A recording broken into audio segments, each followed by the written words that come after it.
Hey there, I am how you say MisterStubstep, and today we have a good program, mini packages, and some binder sorting time. So, to start off, I did pick up an extra pack. This will be for a way future opening where I open up all the Scarlet and Violet sets. And then please let me know if you took part in Amazon Prime Day. If you got anything for Prime Day, we got a booster seat, and then this Vivid. It's an Ultra Pro leather 12 pocket binder, so I know that the Vault ones, the Vault-X binders are really nice, but if I can get an Ultra Pro one discounted, I'll take the Ultra Pro because the Ultra Pros are pretty cool. So I have an Ultra Pro for my Scarlet and Violet base, and that one will eventually hold the Paradox Rift. So then I'll have all my sets from last year that I'm trying to complete this year. So let's get into all these packages.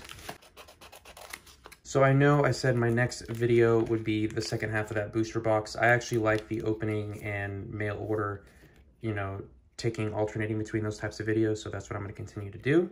So we'll start out, I don't know, decently strong with the Zapdos EX from 151. So what I did is I actually ordered the Zapdos EX in the past, but I ordered the promo, not the set card, so I got two of the promos. So now I have the set card. Very nice. Can add that to the collection. If there's any cards that I paid over $1, I'll put that below and then what they're worth today. We have the Melmetal X EX. This is a Scarlet and Violet promo, I believe, from the... They're not called Theme Decks anymore. They're not called V Battle Decks. I guess they're EX Battle Decks or something like that. And I think Little Dark Fury just released an episode today at the time of filming this of a deck that uses this card, which is interesting with Metangs. I think Dialga is still slightly better, but still cool that Melmetal gets some love. And we have the Houndoom EX. Okay, yeah, these will definitely from the Theme Decks because I think this is both of them. So got those two promos. So wonderful. We can get into the next envelope. And if you're mainly here for the binder time, like always, that'll be down below. And I always have the videos divided up by chapters. So if you're just wanting to get to certain parts of the video, by all means, skip to those parts. But if you want to know the prices that I paid for all these cards and what they're worth now, this one's probably not even worth over $1. But Toad Scroll EX, I remember for a while it was bugged on TCG Live. I haven't played TCG Live in months, so I'm not sure what it's now. That looks like an older card. Or maybe it's not. Oh, it is an older card. It is from Black and White base set. Yes, this is a set that I'm also trying to complete. That Zebstrika, that is almost a near mint reverse holo. That is in beautiful condition. And this one looks to be old too. You can just tell by the back. It's aged a little bit. We have the Stoutland. I mean, this set is what? 13 years old. Wow. But that's another reverse holo that I needed from that set. So pretty tame package overall, but now we can get into the next envelope. Dang, we are just flying through these, huh? Let's get into this next package. Oh, we got some more promos. Nice. I do love adding promos to the collection. Some of my favorite additions. Okay, so they smashed a bunch between card savers. So, oh, and this is full. So, start out with the Thwacky. I did not attend the pre-release event for Twilight Masquerade, but that Boom Boom Groove is not bad if you have the Festival Lead ability. It's, if you're like the Pokemon, you may search your deck for a card and put it into your hand. Like, that is not bad for stage 1, but you do have to have a Festival Lead in the active. So that is a Scarlet and Violet promo, so put that in that pile. And we do have another one, the Shroodle. Believe this probably came from a blister pack. That is actually a really cute Shroodle. You can see it in action with those lines, making it seem like it's running fast, but if you're probably watching it run, it's probably going really, really slow. And then we have another promo in Tatsugiri. That's a really cute Tatsugiri. Another pre-release promo. Attract customers is not bad for getting some supporter cards. Looks like we have a few more in this one. So I would say like every other month I try to catch up on all the promos that I'm still missing. So that's pretty cool. We have the Picnicker. I'm actually not sure where this comes from. Flip a coin. If heads, draw 4 cards. Tails, draw 2 cards. I could probably look it up or maybe have a note down below, but I wonder what this Picnicker came in. Was it like in some type of theme deck or something like that? Just a random card and not very playable, but it is a promo that is needed, so figured I'd get it. And it's actually not a bad artwork. We have the Frostlass, that Freezing Shroud ability. I've talked about Frostlass in the past, but that is a really cool artwork. I love the colors that are going on there.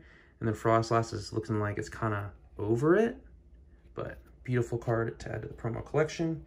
And we have the Graphii EX. So if you've been watching my channel for a while, you know I don't open up every single EX box and everything anymore. I'm only mainly focused on singles. I'll open up a booster box, elite trainer box, and maybe some premium collections, but I'm not opening up every single product anymore. So that is Scarlet and Violet promo 100 though. And we have the Infernape to clean up all the pre-release promos from this set, which is really nice. And yeah, I really like the illustration rare from Twilight Masquerade that features Infernape. So that is a lot of promos. That promo pile is getting big. Let's move on to another envelope. Oh, wow. So for those of you not aware, I am a Kirlia Master Set collector. I don't know how many times I've said that on my channel, but I've said it a lot. And I've pretty much collected all the set cards except for the 2 English cards that came out in, what was it, Paldean Fates? I actually still need to get those, which is kind of funny. But I do collect all the Kirlia cards that I can find, and this one was very unique. And I believe this is those characters. I don't know if they look familiar. This almost looks like Chinese to me, but I could be wrong. Yeah. But yeah, this is the Kirlia, really nice. And it's actually a normal size card, which is pretty cool. I mean, this isn't like an official Pokemon, you know, product or whatever like that. But you have Ralts, Kirlia, Beautyfly, and a Rosalia dancing on a lily pad. That'll be an awesome card to add to the Kirlia Master Set. I do all cameos and all that stuff as well. Saw it on eBay. I think I picked it up for a couple bucks. Try to get some Kirlia cards every month now that I'm not collecting Radiant Slabs anymore. We have a bubble mailer now. Let's see what's inside this. All right, it looks like we have other cards inside of these. I almost want to put that away for now. Okay, there are cards inside of these. I'm tempted to buy these things because they're pretty popular. Oh, this isn't the promo, right? Yeah, this is just the Paradox Rift set card. So we're even getting some Paradox Rift here. We got the Roaring Moon EX. Not as popular anymore, but I've seen some people combine Roaring Moon EX with, is it Raging Bolt? Or it's another card that they're combining it with, and it's actually a pretty good duo. I mean, an insta-kill option is always a pretty decent option. And then, wait, did I? Okay. I would have like thrown that away, not realizing that there's more cards. Oh shoot, just spoiled both of them. So we have the Toadscruel, got Toadscruel EX and the illustration rare. Oh wow, like highlights those 3. Those are more Toadscruels. These are all Toadscruels. That's actually kind of creepy. I like it. That's a really nice artwork. Gotta love the illustration rares. And that is Paradox Rift. So we're gonna put that right there. And then we have the secret rare Fire Energy from Obsidian Flames. Dang, that is actually kind of gorgeous. The red and the gold just goes really well together. I love that glitter and glam. Wow, that with the Toadscruel. Sorry, I'm burning you, Toadscruel. Forgive me. All right, let's open this thing that says do not tuck. Do not tuck. Ooh, another, oh, dang it. I guess I can't do both ways on this one. Another fat stack. We have the Armor Rouge EX, just the ultra rare / full art version. This one's kind of cool. I'm digging it with the orange colors, and it is not too bad. And this is from, oh, this is a promo. Shoot, this is from the Armor Rouge EX box, I think. So that's kind of cool. And then we have the Tyranitar EX from Obsidian Flames. That one's really cool. I wish Tyranitar EX got like a special illustration rare. That would have been really sick, maybe down the road or something like that. But at least Tyranitar got an illustration rare. But still, something more would be nice. And then we do have the Grafai. This is a really cool illustration rare. This is Paldea Evolved. You can see Grafai just lighting up this rock. I'm sure if you've been to that region, I mean, it's been a while since I played the game, but I remember when the Grafai are running around. That is a really cool artwork. Is that the only Paldea Evolved that I have? Shoot. And then we take a look at the Tinglu EX with that Cursed Land and Land Scoop. Only Land Scoop did a little bit more damage, but slowly but surely finishing Paldea Evolved as well. And we have one more card in here. Let's see what we got. We have the Charizard EX from 151. Wow. Planeta Michizuki. Wow. That's a beefy card. And even though it's just an ultra rare full art, I'm pretty sure it's pretty pricey as well. Obviously not as expensive as, you know, the good looking one from 151, the fat one that's kind of flying with no neck. And I think we have one more bubble mailer. I wonder if y'all can guess what's inside this. We have another box. Let's go inside the box. Oh shoot, kind of spoiled it already. I have to do this reverse. Oh, it's another Japanese card, you don't say. With no sleeve. Let's see what we got. It's a 70 million. That is a 70 million, yeah. Let's see. Oh, we have the reverse holo Kirlia from VMAX Climax, also featured in Chilling Rain. But this is the Mirage Step Kirlia. So if you want to get a bunch of Kirlias on your bench, but it's from 2020 with 3 years old already. Jeez. But VMAX Climax was cool. Look at that holo, like zoom, zoom. Like this one, I've seen it before, but it can be almost look kind of tacky sometimes. But that, like the Japanese reverse holos, they always have some super unique stuff. I mean, look at that. Kirlia's holo is literally dancing, just like the dancer that Kirlia is. And that is a great addition to the Kirlia Slab collection. So we have a lot of really nice cards to add to a bunch of binders. 1, 2, 3, 4, 5, 6, 7. 7 different binders to go through today. So let me put all these in the apps, and I'll see y'all shortly with some talking points. Oh my goodness gracious, there's so many cards and talking points to get through in so little time. I really want to try to keep this video around 20 minutes. I do not want to approach 30 minutes because that makes it very difficult to upload. Of course, we're starting out strong with a Kirlia cameo card. Well, not a Kirlia cameo card, just a Kirlia card in general that I do not have. So, oh, we got that one in PSA 10 today. So, the first talking point that I have is we went to the driving range recently. Oh my, am I? I guess I'll be filling up these spots. We did go to the driving range recently. Where I live, golfing is pretty doable, actually. The weather isn't too bad. And so it was nice. I did golf a ton as a kid, so it's nice to get back up there. And yeah, just 2 more Kirlia cards to complete that master set.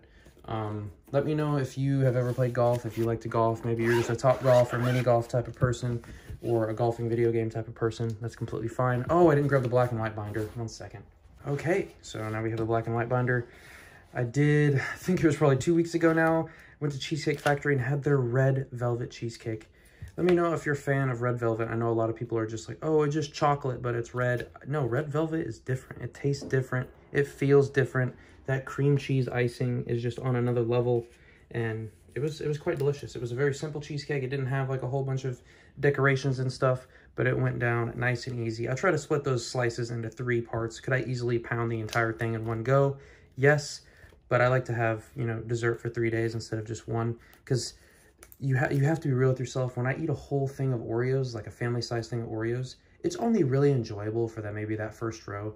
The next 2 rows, it's just, I don't know if it's like sadness or I don't know what it is that keeps me going, but yeah, they're not as good as the first row. Let me just tell you that. I did achieve an 800 streak on Duolingo, so I've just been alternating between Spanish and Japanese. I know there was that one meme, English or Spanish, so I guess for me it would be Spanish or Japanese, but I still don't fully understand why that's a meme and why it became a thing. I think it's a little silly, but you know, whatever. Kids be doing silly things nowadays. I mean, I did silly things as a kid, don't get me wrong. So 800 streak, let me know if you have more than 100 streak, or maybe you have like 1,000 streak on Duolingo. That's cool. So instead of raises at the end of the year, my previous job did raises at the end of every single year, but it was like a guaranteed raise because it was government. So you're always guaranteed a certain percentage, or depending on, you know, who's in office, you'd get percentages based off of that. Dang. This is just looking clean, all filled in like this. Oh, and of course, when I say that, it's not filled in. But I did get a raise at work, which is really nice. It's always good to be recognized for good work that you're putting in. And it's not about the money, but one of the biggest ways to retain employees is money. If you have somebody, you're either not changing their position or not increasing their pay, and you just keep having them do more and more work, and they keep performing well, it's like you have to recognize that in one way or the other. If they appreciate more money, they give them more money. If they don't, then, you know, find other ways. But I've seen so many people come and go because they're doing a great job, but they don't get the recognition or the pay for it. And then they just feel like they're taken advantage of, which it seems like the trend nowadays is to kind of bounce around and keep getting pay increases that way. I guess you could say I'm a little old-fashioned, and I like to be loyal to a company until they truly treat me badly, or, you know, it's just the next chapter in my life. But also, I completely understand not standing for not getting what you deserve. So by all means, do what you got to do to keep going. But it is rough having to change jobs because, you know, you're relearning things, meeting a whole bunch of new people and all that stuff. So if I can stay somewhere, I like the people that I work with, I'm getting paid well, I enjoy my work. I mean, I don't see the reason to move as long as there's still potential for growth and all that stuff. So now we're going on to Obsidian Flames, and I think we only have a couple cards here. So thank goodness I have a decent spot for that. Went to this was actually on the 4th of July. So, dang, it's been a long time since we've talked. So happy 4th of July once again if you celebrate it. But on the 4th of July, we did go to a place called the Waterfront Bar Area Restaurant. I'm not sure what it was, but it was a bar, at least when we went. And we went like midday, so it wasn't getting too crazy just yet. But it was a really nice venue. Had like a garden type area, and then inside area. There was like 5 places that were like bars that you could get drinks at. So it was great if you want to like explore around and there's multiple places to get drinks, not just one place where everybody's in one line, you know, slowly suffering or just wanting to get their drink on and then it's not coming. So that was a great place. Definitely a place I want to consider like bringing more friends to, because it was just Mystery and I. So it was fun and everything, but you know, with just 2 people, you want to like talk and dance and all that stuff. So there was that. And then we have a Secret Rare Fire Energy to complete, well, not to complete, but to finish all the cards that we had for Obsidian Flames. Very beautiful. Look at that Zard. Now we can go into 151. So I did finish, okay, I guess I'll do the anime section right now. I did finish Apothecary Diaries. It was a long time coming. I did think the second half of the first season was kind of bland. To like the last 4 episodes, let me tell you, it gets good. There's a certain character, you get their backstory. And the second to last episode of season 1, there's only 1 season out currently, I got teary-eyed. It was so emotional for me, and just, you finally understand his backstory and why they were doing him like that. And then like his loyalty, he didn't care what she looked like. And I'm just getting goosebumps just thinking about it. Like when he was playing and he looks up at her and he's like, oh, that's what a face looks like. Or it's emotional. If you've seen it, you know what's up. And then of course the last episode was like the ultimate tease. They knew what they were doing. The animation, the way that she was looking at him, they knew what they were doing. So obviously I think there's more, hopefully there's more seasons to come. But yeah, I think the end of the season made it worth it. I still would give it a 7 out of 10 because I like romance anime and all that stuff, but I do like action, coming of age, you know, shonen type stories, which, you know, I guess that just makes me basic, but also, this is 145? Oh, shoot. So, okay. I didn't even think about that. Zapdos just gets its own EX card. Hopefully the other legendary birds get their own EX card.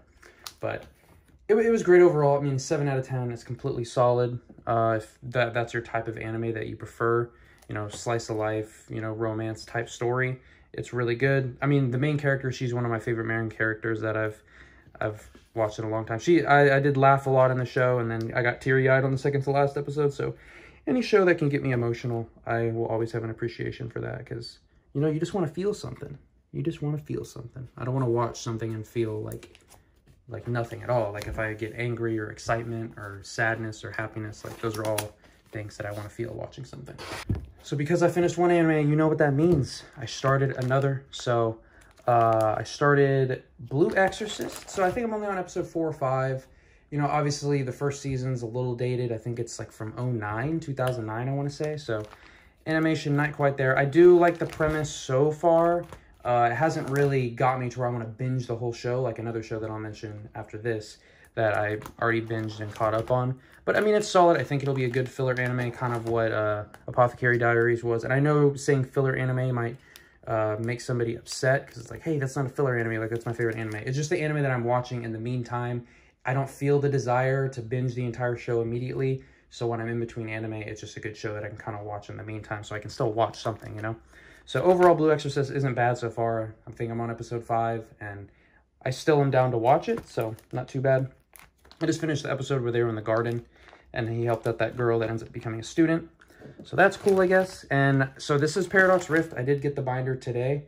The baby blue, the one that I showed off at the very beginning of the video. If y'all want me to do a video of just me filling it in with me, I guess, doing some binder talk or whatever, then let me know and I'll make that video. If not, I'll just do it off camera, which is completely fine with me as well. So, all right. And it'll be nice to get all this into a binder, and then I'll have all my binders set for this year. And now I just have to complete them. Oof. And now we've gotten to the last binder, so I will take my time a little bit.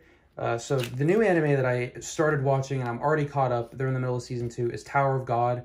So normally I wouldn't watch an anime like this, but the last time Crunchyroll, I guess, advertised something to me, it was Kaiju number 8, and that's probably been my favorite anime that I've watched this year. So I started watching Tower of God. It was kind of like, in the beginning. Animation style was like okay, And then it just started getting really good for some reason. And then the second season has started off really strong. So they've only come out with 2 episodes so far for the second season. And then it's 13 episodes for the first season. So really easy to catch up on right now if you want to. If you just want to wait for it to finish, I also understand, because it's annoying having to watch episodes week to week. But I like having episodes that I can, you know, look forward to every single week or whatever.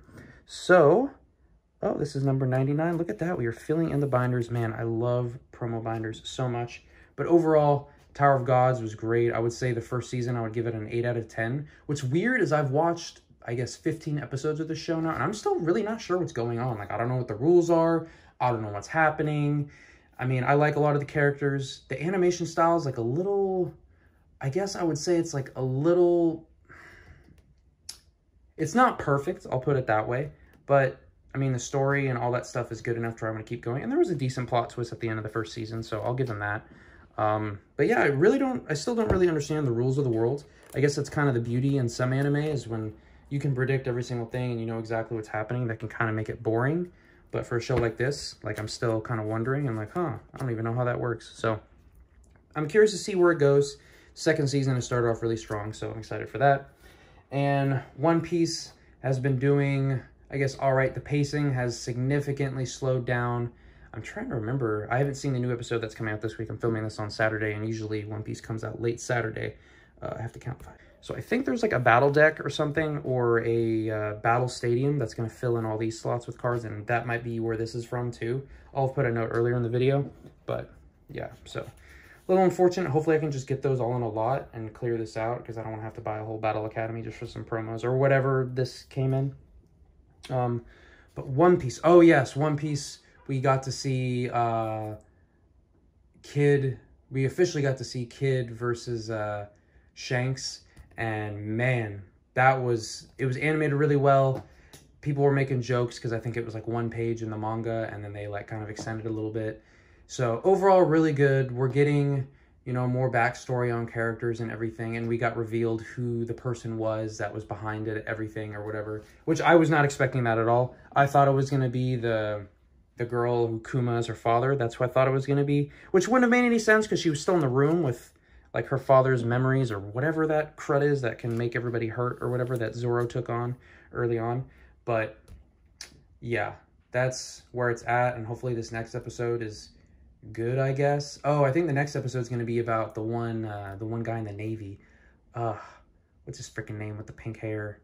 Luffy and him were friends early on. I can't even remember his freaking name, but I think that's what it's going to be about. The pacing, unfortunately, has gotten really slow. So hopefully it picks up again, or, you know, we'll see what ends up happening. So slowly collecting all the promos. I did end up watching the new My Hero Academia episode, so we got to see more fighting with Endeavor, as well as One for All. I always get All for One and One for All mixed up, whichever one the bad one is. They did some more fighting and almost kind of reached a conclusion, and then they cut to Bakugo and all of them fighting Shigaraki, and that has been pretty intense. We get to see Bakugo, you know, ignite. I don't even want to call it like a new form or a new like transformation, but he's doing some pretty cool stuff. And of course, Midoriya is still flying on the way, so we'll see what ends up happening. It looks like the tides might turn based on the preview for next week. But overall, it's going good. I mean, the fighting's happening. You get to see some cool encounters between people. Dang. So I talked about all the anime, but the main thing I wanted to talk about was the new dog. I did release a new dog video, and yeah, his name is Brute. He's doing really good. I'll probably show some photos or video or something like that. We've had him officially for a week today. He's an Irish Greyhound, and we took him from his brother and sisters. He was in Texas, so we flew from California to Texas, visited family. Her side of the family has like a Great Pyrenees, an old golden retriever, and then a husky / miscellaneous mix. So I only got one photo of them, and then her mom has pointers. I can't remember what the full name for them is. Not German pointers, short-haired pointers. I can't remember what their full name is, but yeah. So a lot of dogs. I mean, if you've ever dealt with a puppy, you know what's up with the puppy. They can be a lot of work, but he's just a ball of joy, super fun. He goes crazy for 30 minutes and then naps for another hour and a half. I might release some like shorts or like, you know, shorter videos, small videos here and there if he does something funny. Or this isn't going to become a dog channel, but, you know, you get a new dog, I might release or like show some clips at the end of one of my videos or something like that. But overall, great addition to the family. The two cats are kind of iffy. Our orange cat, Gouda, he's kind of cool. He's like, whatever, a dog. But our black cat is not really, he just hisses at him every single time he's nearby. So, yeah, new dog is great. Let me know how your pets are doing. If you got any new pets, if you plan to get pets, if you hate pets, you know, or if you got some cool pets, you know, like a lizard or a snake or something like that. But that's all I have for this video. I have more talking points, but I just wasn't able to get to them all, and I don't want this video to be too long. But please let me know how you've been. Now that I've done this video, I get to place another order, which is really exciting. So yeah, look forward to that. Next video should be an opening, and then I'll probably do another mail video, and then, you know, continue that pattern. And then there's also some new Oreos that came out, so look forward to that. All right, thank you so much for watching. Appreciate your patience with me, and I hope you have a great